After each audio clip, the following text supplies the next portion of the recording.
সুপ্রিয় দর্শক আসসালামু আলাইকুম।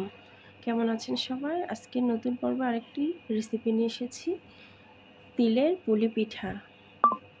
এই তিলের পুলি পিঠাটা আমি একটু অন্যরকমভাবে বানিয়েছি। অনেক রকমভাবে বানানো যায়। এই পিঠাটা বানানোর জন্য আমি যা যা উপকরণ নিয়েছি: দুধ নিয়েছি, সুজি নিয়েছি, তিল নিয়েছি, নারকেল, গুড় আর সামান্য চিনি। একটা কড়াইয়ের মধ্যে আমি 1 কাপের মতো সুজি দিয়ে দিয়েছি। দিয়ে সুজিটাকে একটু টেলে নিচ্ছি। এই সুজির পিঠাটা খুব মজা হয়। আপনারা বাসায় একবার হলে এভাবে বানিয়ে দেখবেন, আশা করি আপনাদের কাছে ভালো লাগবে। এই পিঠাটা অনেক রকমের অনেকে বানাতে পারে, তবে আমি একটু ভিন্ন রকম করে করছি। আপনারা দেখতেই থাকুন আমার ভিডিওটি। এখানে আমি সামান্য দুধ দিয়ে দিয়েছি। অল্প অল্প করে দুধ দিয়ে এটাকে আমি একটা ডো তৈরি করব।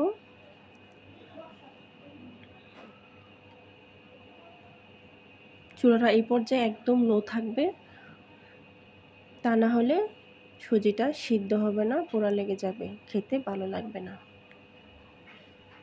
আমার ভিডিওটি যদি আপনাদের কাছে ভালো লেগে থাকে, আমার চ্যানেলটাকে সাবস্ক্রাইব করে পাশে থাকবেন। আর এরকম নিত্য নতুন ভিডিও পেতে আমার চ্যানেলের সাথেই থাকুন। এই তো আমার ডো রেডি হয়ে গেছে। এবার এটাকে একটু মথে নেব। এরকম সফট করে নিয়েছি। আর এখন আমি গুড় দিয়ে দিয়েছি, আর দিয়ে দিচ্ছি নারকেল, সামান্য তিল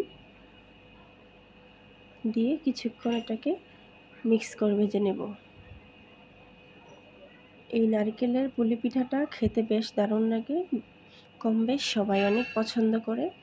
পিঠা সামান্য একটু ডো হাতে নিয়ে একটা গর্ত করে নিয়েছি, তারপর দিয়ে দিচ্ছি সেই পুরটা নারকেলের, দিয়ে মুখটা আটকে দেব, দিয়ে বল করে নেব। নিয়ে এবার কিছুটা তেল দিয়ে উপরে গুঁড়িয়ে গুঁড়িয়ে লাগিয়ে নেব।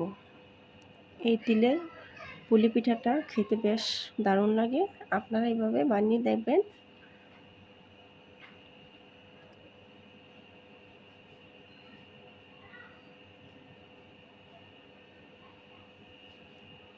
এবার আমি তেলে ভেজে নেব, একটু কড়া করে ভেজে নেব।